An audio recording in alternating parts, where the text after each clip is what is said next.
Ever fancied owning your own man cave? Follow us on a journey as we build one using basic hand tools, which will hopefully go from looking like this to this. Stay tuned to Man vs Man Cave. Right, okay, so I've started the socket wiring, and what I like to do with these is, as you can see, put a little tube on there, and then once you've got the, hold on, I'll just turn that around.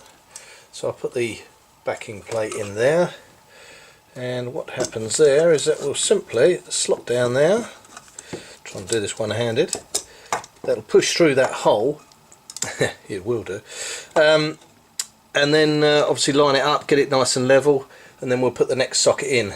Now you can do all the donkey work for electrical, you know, people say, oh, we've got to get a specialist in for that. You can do all the donkey work, you can run all the cables and everything yourself. All you need to do is get that checked by a verified electrician, so he will give you a certificate to say yes, he's checked the sockets and the installation. But you can do all the donkey work, because literally it's a socket ring and a lighting ring, fairly easy to do. You can probably look on the internet to find out how you do that. I mean, you'll see it in these videos. I am using slightly the wrong cable because my house is wired with two colours, so I've got quite a lot of this stuff left, certainly enough to do the shed, but you can see that's red and black, and people will be there going, oh, you can't use that, disgusting, wrong cable. It's not the wrong cable, it's just the wrong colour. So needless to say, I've put that on there, so it's covered as far as two wiring colours are used in this installation, because I'm probably going to have grey on the lighting because I haven't got any grey stuff, and you know, white on the sockets. But at the end of the day, cable is cable. There's probably more copper in this old stuff than there is in the modern reel, to be perfectly fair, because I think they've stripped it back slightly. Certainly feels a little bit thinner. So there you go, another saving. I've got a load of that stuff, so I'm going to use it. I'll just sort of show you a view of those boxes in place, obviously nice and level. And I've got one mains outlet there and a data to the left hand side, because in the main house we've got a wired network. So what I'm going to do is run it down here, obviously in our super duper tube down the garden, which is now living in there because it smells a bit funny actually. So we'll run it in that. We're going to put a bit of soil pipe down to protect that as well, so we'll probably have 3 runs of that tube bringing all the services down to here, and so we'll end up with a wired network there, which gives full broadband. We'll plug it into a router, get that as an access point, and yeah, we should have Netflix and all sorts. Very good. Okay, so sockets on the back wall are in.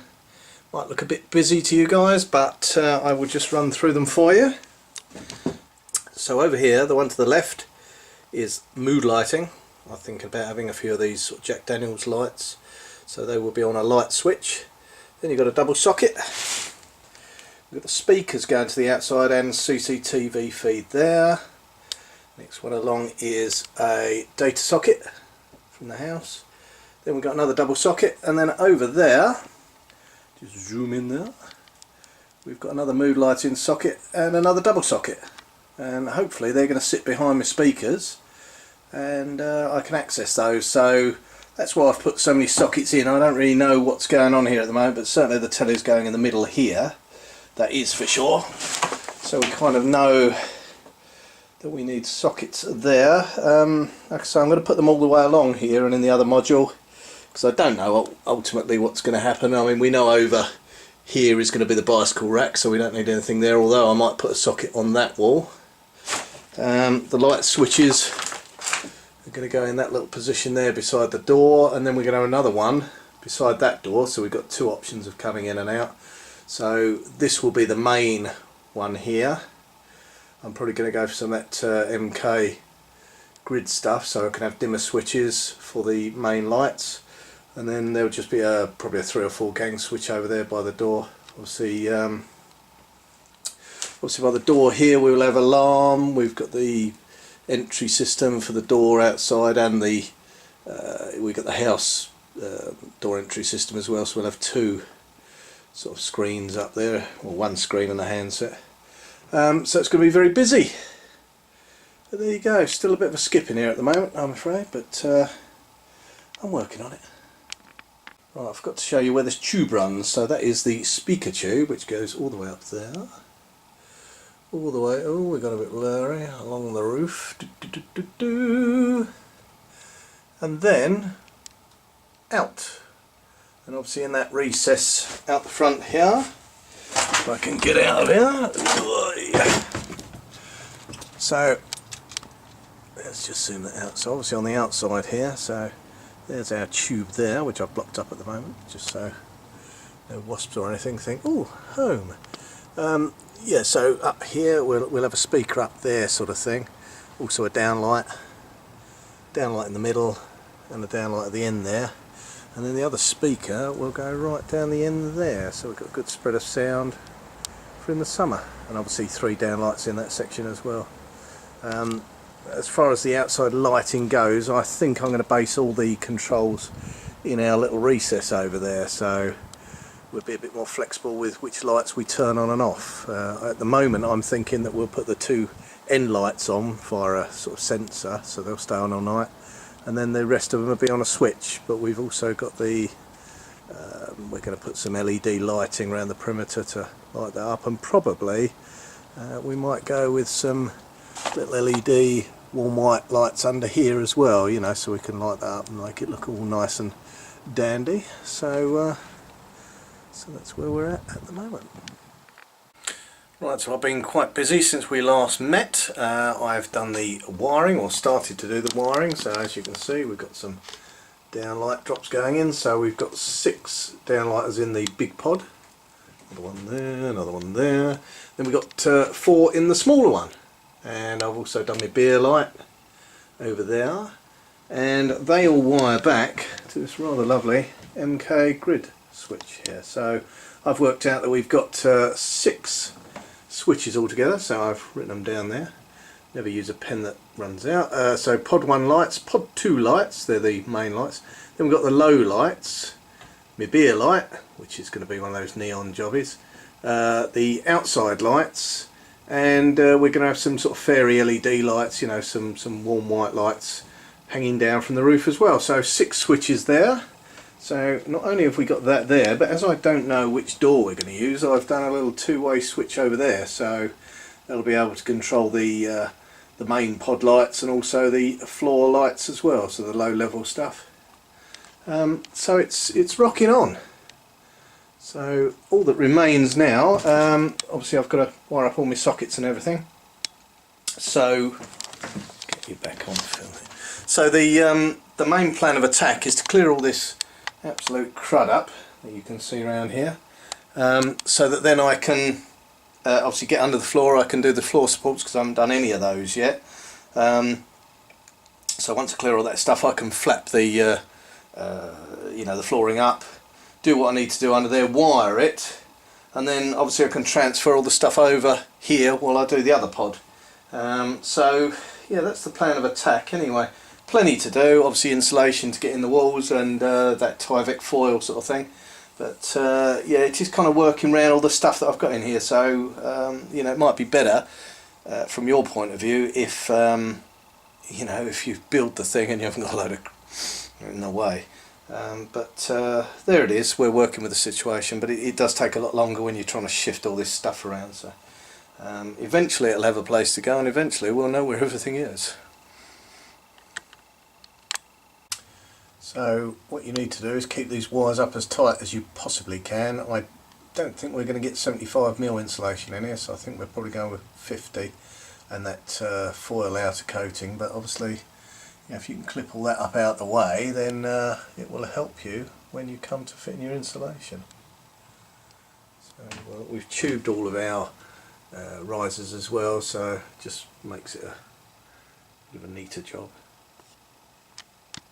Right, now one thing I forgot to show you earlier is that we've, in running all the cables, I've actually drilled holes, little ventilation holes, like that one, and that one up there in the middle, and that is so that we get a passage of airflow through the roof. So another one up there, and obviously we're going to do an inner box of insulation, but we need to get airflow through the top of the roof just to save any condensation, you know, on this underside. So the plan is that we'll eventually drill holes in those front joists as well, and then we'll get a nice flow of air literally through the whole underside of the deck. So that's just going to stop any condensation, any, you know, horrible stuff going on in there. It's going to allow it to breathe. Same with the floor. So we're going to, obviously at either corner of the building, we're just going to drill some air holes in there and have an air vent outside. Ideally, what you want is to have an air vent at the front and at the back of the building. So if you've got access around the back, it's a bit like in the summer when you want to get the house cool. You know, you open the window on one side, open the other, and you get that kind of cross flow of air. We obviously can't do that because we haven't got access to the back, so all our ventilation is going to be from the front, but ideally you'll get a cross flow of air, so we're not going to get the great scenario here with airflow, but you do need plenty of ventilation with a wooden floor, unfortunately. One of the hazards of the job. Rain has stopped play somewhat in here today, as you can probably hear. It's absolutely chucking it down out there as usual. So such is the British weather. Anyway, I've managed to have a bit of a clean up in here. It may not look that tidy, but I assure you I've been working all day, and we can see the floor again. So next thing I've got to do is obviously finish the wiring of the sockets and things. But one thing I have noticed, one of our plans was to hang the bikes up like that. But as you can see, it kind of cuts quite a bit into the space. Let's get a better angle on that. Yeah, so I'm not overly happy with that, so I think what I might do is actually hang them physically on the wall, you know, so I'll get one above the other down the end there, and that might use a bit less space, particularly if I turn the wheel, so the front wheel, you know, if it goes over this end and we turn it, then obviously the handlebars will be pretty much parallel with the frame. So I'm going to get some bicycle hangers. I think I don't like that. I mean, it's just too much.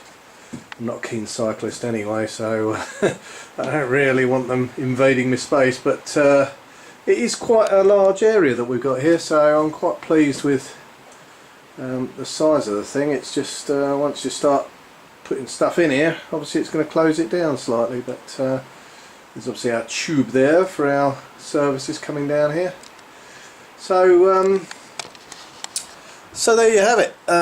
Yeah, I'm just going to wait for the weather to clear up. I've started running, I did run the speaker cables in today, so we've got speaker cables either end of the property now. But it's quite pleasing, that rain sound actually. Reminds me of being in New Zealand. I had a little tin hut out there, and that was quite a nice noise. But we still haven't got any gutter on the back there, so obviously the water's just shooting off the back and probably rotting my fence out, and the neighbour's garden's probably flooding, so I'm going to have to sort that out. But yeah, plenty of jobs to do, and obviously insulating, and yeah, so we'll get there. I don't know if it'll be done for Christmas, but we hope so.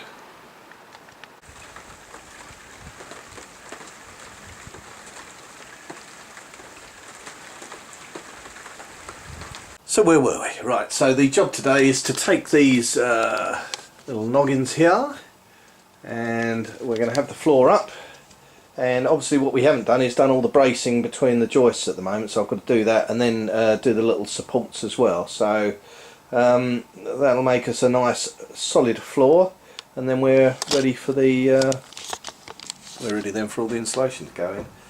And I'm hoping to move all the stuff out of this pod over to there, obviously do the flooring, get the walls all done in here, and then we can shift it all over. You probably won't have this hassle, hopefully, because you won't have a load of junk from your old shed, you know. So but there it is, we will deal with the situation. So yeah, get all the wiring done in here. I've just checked that the wires from the house, whether they're going to fit, you know, sort of reach down the tubing and everything to the garden.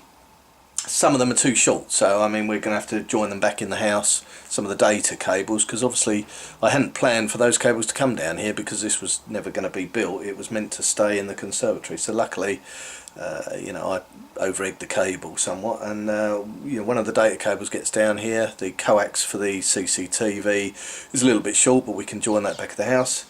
And I think I can rescue another data cable from down the house as well, and it's all Cat 7, so it's pretty good stuff, so we can run quite a few services down here on that.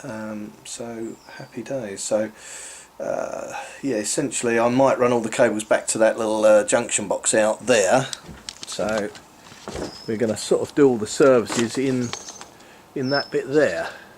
So the outside lights, the fuse board, everything like that, and we've got a little hole that I cut at the bottom there, and luckily down here under the patio, I don't know if you can see, but down there we have got a drainage hole, so I'm going to run all the tubes up there, hopefully have a 4-inch pipe sort of there, and then run it all the way down and back to the house. So that's the plan. That wasn't me throwing something on the floor, so there you go. Right, so there's our data cable. So I must have been mad at the time because it is incredibly long and that stuff ain't cheap, so I don't know what I was thinking there, but anyway, we've got enough on one of those data cables to get all the way down. I've just had word, let's just turn you around. Yeah, I've just had word from Travis that they don't do the 60mm board. It was quite a good price. I set up an account with Travis because you do get slightly better rates if you do that, but they don't do the 60mm. It's called recital board, same as your Kingspan and your Celotex basically, but it came in as a good price point, so I thought, well, I'll go with that. The other options were obviously trawling eBay and all that, and I just haven't got time for that. So we've got the board coming, but it's 50. They're doing all 50mm, so I've gained a few more boards, but obviously it's a little bit thinner. But I think I'll still have a reasonable level of insulation down there, and like I say, far better than our house, because obviously we haven't got anything in the floor in our house. This is going to be in the walls and the ceiling as well, so you know, I think we'll be quite snug down there, and we're going to go with that infrared heater. So that should be. I've never used an infrared heater to be fair, but it does look like it's going to heat that space quite nicely, and it kind of pings infrared signals around the walls of the building. It heats up the fabric of the building rather than the air within it, so it heats you up and anything that's in the building rather than the air, so it suggests that it's more healthy because it's not, you know, obviously flowing around the building with you know, airflow and all that sort of thing, picking up dust and all that. So hopefully that's going to work out, but well worth getting an account with Travis. I can't get the cladding from Travis, they say that'd be a special order sort of thing. At the moment I'm going between sort of thermo wood, which is that heat treated stuff, or red cedar, the obvious choice, or larch, all of which have different price points. I think the thermo wood comes in quite reasonable, and we haven't got that much wall to really cover because most of it is window, so you know, we'll have to see where we're going with that, but there's not that many square meters to cover, so I think the thermo wood would be very good as a choice, but that's for another day. We just got to get our sockets and our floor done now, so I'll see you later on.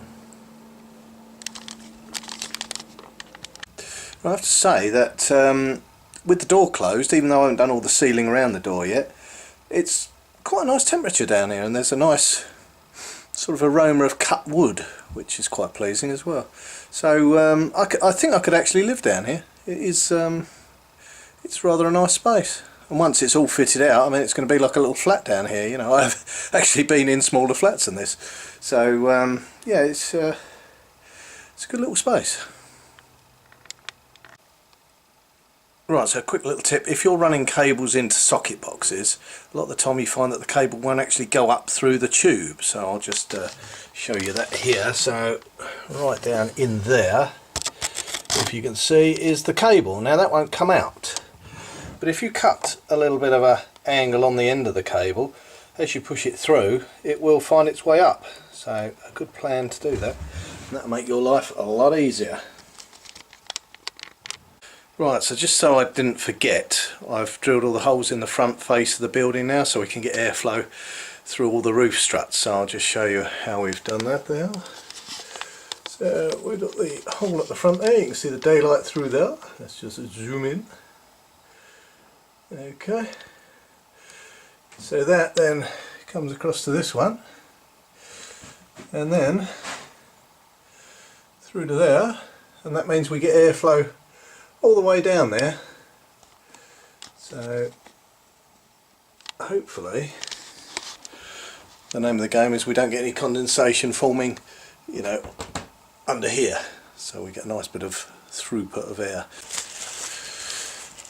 Right, so outside I'm just using bin liner here just to block those holes up, so because we don't want anything coming and thinking, oh, what a nice home, lovely and warm. So yeah, I'm just blocking them up temporarily, and then obviously once we do the cladding outside we can take those plugs out and we will all be sealed up then. And I think the air filter that we've got going along the front has got a little insect guard in it, so it should stop any creepy crawlies from getting in there, so it'll be a nice finish there. Well, I've just noticed something today. It rained last night, and around the fixing screws we got this little puddle. It's only on that front edge, and that, if you can see, it's got like a beveled raised part around the edge of it so you don't cut your fingers, but of course that stops the rain from flowing away, and it's around that screw. So what I'm thinking of doing, rather than cutting a hole in that,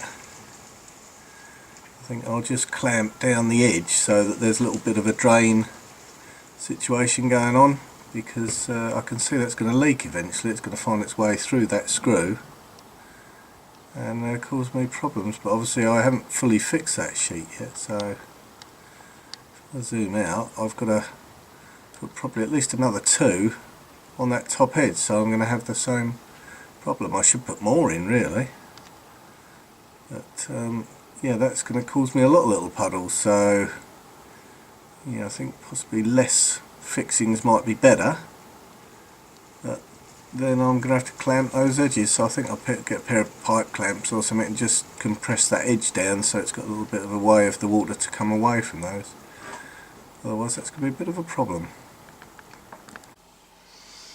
Okay, so I've got some electrical crimpers here which I've wrapped some tape round, because obviously when we crimp the roof down we don't want to leave any marks. So I've got a little bit of roofing here. You can see that set where the water's staying behind, so I'm just going to do a little test now and see if we can crimp that down in some way. Then obviously we'll go up on the roof and try it. Doesn't look like it's going to be very successful actually. No, not flattening it at all. Try it a different way. That's not a winning formula. Back to the drawing board. Right, it never ceases to amaze me how much stuff over the years you acquire. I mean, I've just looked in the understairs cupboard, and because there's been a lack of coordination as to where I put stuff, I've never known that I've got stuff. So I've just had a look, and I've got all these boxes of screws and nails and all of which I've obviously bought because I didn't know I had them, so now's an opportunity to kind of use some of those up. So hopefully I can get rid of some of these on the bill, but it is surprising when you can't find stuff, you just go and buy another load, and it's alright for B&Q, but it's not very good for you. So yeah, so we'll see. I still haven't solved the problem with the roof. I think what I'm going to have to do is pad the corner section out so it lifts it up so the rain comes and drops off the front, because that lip, it just doesn't squidge down enough to allow the rain to run off. So when I get a fix for that I will let you know, but I think that's the way to go, is to physically try and make it run off the front. So more on that later. Right, so I've got some junky offcuts from the original shed roof and loads of timber over there. So what the plan is down here, because we've got the rigid insulation, about 50 mils of it going down there, I'm going to brace these up so the insulation will rest on these little kind of sections of wood. So I've cut them all down because I haven't got enough to do the whole floor if I don't. So I'm going to do that, and then to set the height I've just set my square, so that's 50 mils down to that mark, which handily, if I lift that piece of wood up, just sits right on the bottom of the joist, so I don't really need that marker. I mean, I'll test it as I go, but I can obviously space it off from the bottom with my finger and then fix that in position, and then the insulation is just going to sit on top of that and not fall down. I mean, you could do it with a nail. You just really want to hold it up in position, and obviously in the roof, you know, if you've got any drafts or anything, that insulation can creak and groan a little bit, so you might want to make sure that it's kind of screwed in here and there just to make sure it doesn't sort of make some annoying kind of creaking noises if you get a little bit of a draft, which obviously if you've got ventilation under your floor is a possibility. So there you go. Okay, so just grab a little hoover up under the floor, and I've fitted all the blocks in there, so we just have a look at that. So we've got these little pegs now which can support the insulation, and I've cut them all to little blocks like that, so each 4 corners, and that should just support our rigid insulation under there. And then obviously we'll have that Tyvec foil kind of vapour barrier on top of that. There's our big hurl down there for our basement, which is quite adequate actually. I mean, we can get a load of stuff. Let's just have a look down there. You know, we can just get a fair few boxes in there, so I'm glad we did that anyway, and it's perfectly dry down there, which is encouraging. And yeah, so we just have a hoover up in here now, and then on Wednesday we should get our insulation, which we can cut tight in those holes. And yeah, should be a nice level of comfort in here once we're done.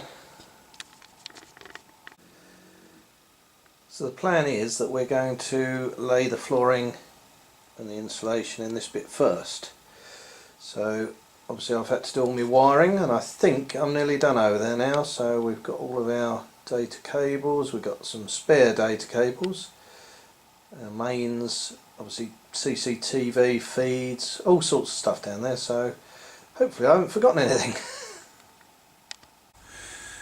Right, I'm still getting ready for putting the insulation in the floors, but I was looking up today and suddenly thinking, I wonder if this might be a problem. So the old Tyvec that I had wrapped underneath there, I'm just wondering if that might, if condensation does occur, it might trap it. I know it's a breathable membrane, but so what I'm doing now is just cutting that back. It doesn't need to be under there, so I thought, you know, if I allow that to breathe, that might be handy. And when we lifted the floor up, we did notice that there was, particularly on this bit of wood, some horrible kind of furriness going on. We had the floor down, but yeah, it was getting a little bit weird, but I think it went in wet. So I'm assuming now it's been out in the open for a bit and dried out that that's not going to occur again, because it hasn't happened on any of the other timbers. So hopefully we can see an end to that. I did clean it up with a load of anti-bac stuff, so but there you go. I'm putting these little wedges in, and they're ready for our insulation to go on top. So obviously all the cables have been drilled sufficiently low enough. It is a little bit annoying with these props in the way, because obviously we've got to cut round those, but couldn't be helped because we've got the patio underneath. So but it's looking very busy over there with all our cables.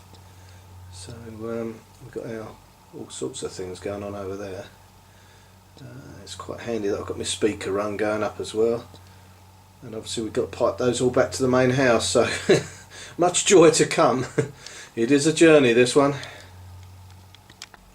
Right, here's our little basement area, and this was the bit of plastic that I fell through, so the cut is not exactly where I wanted it. But what I've done down here is I've bonded that to the brickwork all the way along there, so hopefully that's going to seal that up sufficiently, because obviously outside here we are outside, so we don't want any of the draft and wetness or whatever coming through. So I've stuck that down. I'm hopefully going to make a better job before the flooring's down. I might actually stick another piece of plastic along the front here just to go over the side there and really make a good job of that, because obviously I won't be able to get to it once the floor's down. And along the front there, obviously that is the cut membrane there, so I'm going to have to bond that all the way along. There is a overlapping bit that comes out of the wall and it's kind of pressed on top of that, so I don't think we'll get a lot through. And certainly it's been quite dry down there. There's no evidence of any water, and we have had a lot of rain, so that's quite encouraging really. Obviously we want it as dry as possible, but that is obviously going to be a cold void, and then we're going to have our insulation going over the top, and the trap door here we will put insulation underneath it as well, so we'll try and keep all the draft out. I've done a little bit of a lip along here, so when the trap door opens obviously it will shut down on there, and I'll have to brace it underneath, so you know, if any of the kids jump up down it, they don't disappear in a sort of magic tricky way. Exciting times. All our insulation has turned up, so hopefully we've got a bit of a start on there. So we've got what, 12 square meters of that stuff, or just over that, and I've got all these, but don't forget that's going in the floor and the ceiling, so looks like a lot. I think it'll evaporate fairly soonish, so we'll see how it all goes. A little bit banana shaped, some of those, but that won't matter. And obviously I've got the Tyvec foil stuff in the conservatory, so happy days. A lot of work to do. Right, so I thought I'd give you an idea of how far the Rockwall stuff goes, because I've just stuck some in the wall. Obviously get yourself a mask and some gloves, and if you're working above your head, get some safety glasses on, always a good idea. Anyway, not gone as far as I thought. So literally I've done that bit of wall there. Hold on, let's step back a little bit, I'm on the joist here. And then halfway up the wall all the way around to there. So the bottom part's not done. So we've got 1, 2, 3, 4, 5, 6 sections of wall. Then I've got that little bit there. And above the door I've used all the offcuts, all the silly little bits you left behind. And then I've just stuck a bit down in that crevice there. And that is it. So so as usual, it's not gone as far as I thought. So obviously the next, so we might just about have enough to do the back wall. You know, there was me thinking 150 quid. You know, it's probably going to do most of it, but looks like we're going to have to double that. So obviously I've got the stuff to put in the floor as well, on the ceiling. So but that was 570 quid from Travis Perkins, all that lot. So oh, my hat's going to take off in a minute. So yeah. Costly old game, this man cave stuff. Just when you thought it couldn't get any more packed in here, look at it now. So I would suggest, I mean I've still got 2 bags of Rockwall in the house, so I'd suggest, I mean God, hopefully this will go in the bloody roof and floor. But yeah, I've still got loads of stuff to put in here, and obviously first things first, got to get a floor down, and then at least we'll have somewhere to work. So the idea is to get this one down, get that all insulated under there, and get a solid floor down, and then obviously get something over this big hole that I'm standing on at the moment, because it's a little bit precarious. And the only other thing I forgot to tell you was I have stained down my wood frame, so you know, just to add a bit of protection, because it was soft wood, so it's looking rather nice. I mean, we're not going to keep it looking like an old gentleman's club sort of thing, you know, but I thought I'd pick up a bit of stain and kind of beautify it a little bit, you know, and protect it, because obviously the outsides are a little bit open to the elements, so to speak. So there you go. Right, so big insulating day tomorrow, so we've got to cut all the rigid boards behind me, and I just thought I'd show you the best thing for doing that is one of these. Now I've just picked that up from B&Q, just under a tenner. Comes with 6 replacement blades, but of course because you've got that long blade there, you can adjust it to how deep your insulation is. So I mean, if you're doing 4-inch, you can probably cut it with that. So it's a pretty good tool for you know, just cutting rigid insulation without getting all the horrible fluff and meat, you know, that's going to go up your nose and all that. So I mean, obviously best to use a mask and, you know, obviously eye protection when you're using this, but a great thing for slicing up your boards. Anyway, more of that tomorrow. And also you'll see behind me we've got these tubes and little fittings, and the plan for those is that I'm going to make ourselves a little air vent underneath the floor in a couple of sections, and we're going to pipe it up through the back wall with these 25mm pipes, so that we'll hopefully get a little bit of ventilation going up and through the roof and out that really large vent at the top, because obviously I can't get vents down the back wall here, which would be ideal. If you can, then get a bit of cross ventilation. Really important to get ventilation in an underfloor situation, otherwise it's going to go all mouldy. I can't stress that enough. So yeah, so a big day tomorrow. Hopefully we'll be able to move a bit more in here, because it is an absolute bomb site, as you can see. Loads of stuff going on. I'm literally standing you know, on next to nothing above the big hole at the moment, and we've got all that crap going on down there as well, so lots to do. See you tomorrow. Well, very happy 1st of December 2018 to you. As you can see, raining yet again, but today we're going to be inside. We're going to be doing the installation and hopefully get quite a bit done. Okay, so we're marking the insulation out, so it's a good thing to have a long metal ruler, which is always handy, and throw that down there, and a pencil obviously, and then measure your hole, and then just mark out your cut lines. So in a moment I'll show you that fitted.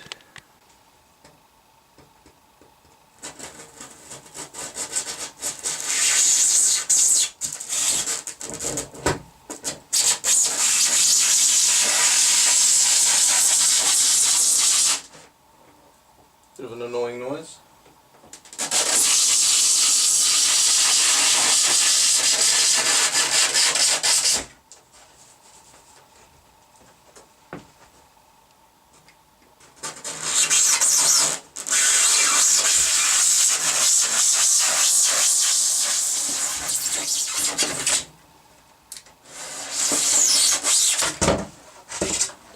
There you go, one cut sheet. Right, I'm going to have about 20 attempts to cut this into this hole now, so we'll come back, and by the magic of television you'll go, wow, that fits really well. But it won't. Well, so obviously when you're cutting this stuff, let's wear a face mask, because you do get all this kind of Celotex meat, if you like, which is that sort of stuff, and you don't want to be snuffling that up, because it's all chemicals, and no dust is good dust at the end of the day. So you get these little offcuts here. So you see what I've done is I've trimmed out the holes for the pipes under there and the little square bit on the end there, and then we just simply, doing this one-handed, slot that in, and there you go. That's what you're looking for, a really tight fit all the way around there, because there's no point in having massive air gaps, you know, it's insulation after all. And what I've done down the edge there is I used our trimming knife. I found once you lock this off it doesn't sort of judder up and down, but you have to go for the full, yeah, I found that what you have to do is lock this fully open, otherwise the blade kind of moves in and out. But so what I've been doing here is just literally inserting that and trimming down that edge, just so you get a nice tight fit there. So yeah, only about 20 of these to go now.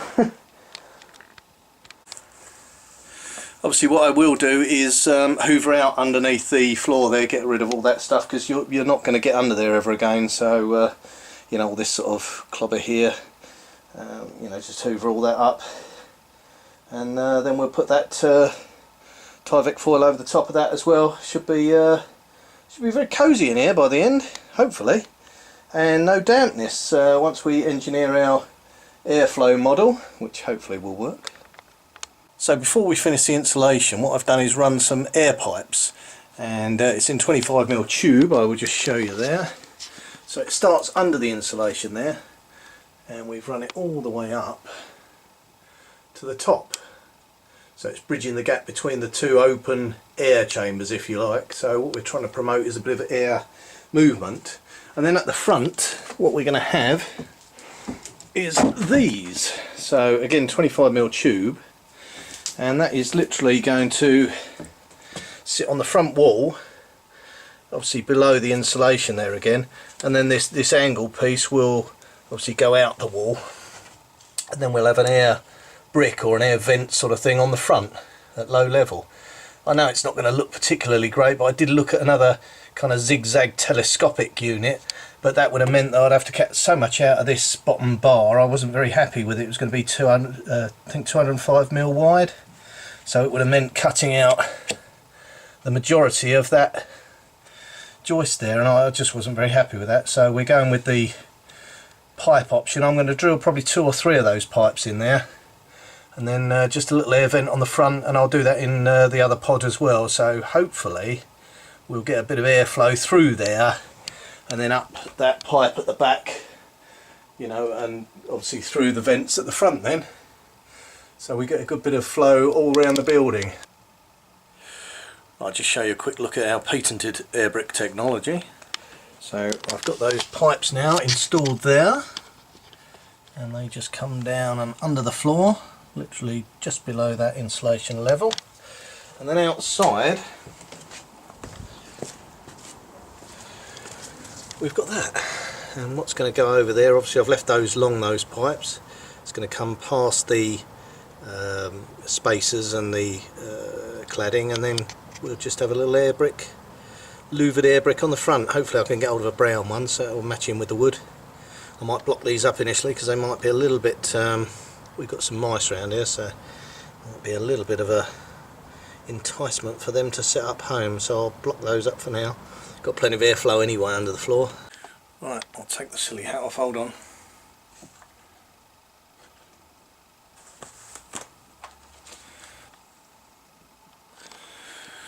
My wife's just reminded me that it is December the 1st, so she's putting up the Christmas decorations, so cheers, happy Christmas everyone.